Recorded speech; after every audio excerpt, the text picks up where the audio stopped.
جی جی کہ ہم نے ایک گائیڈ لائن نکالی ہے، اس میں میٹنگز ہوئی ہیں ہماری.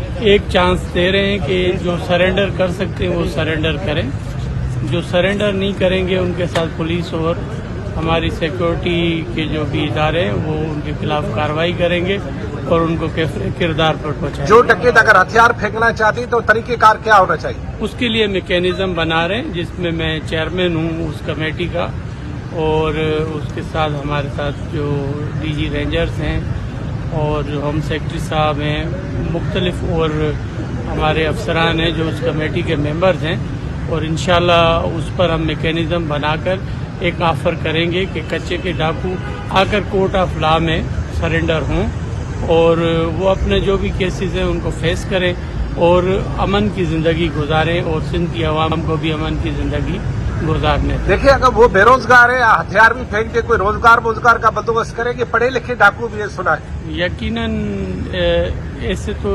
اسٹیٹ جو ہے وہ ماں کی حیثیت رکھتی ہے عوام کے لیے، اور اسٹیٹ کسی بھی جو امن پسند شہری ہے اس کو ایسے نہیں چھوڑے گی، اور انشاءاللہ ان کے لیے جو بھی امن پسند ہوں گے ان کے لیے روزگار کا بھی انتظام سنا ہے ڈاکو کراچی پہنچ گئے. بس آپ کے ساتھ ملے ہوں گے.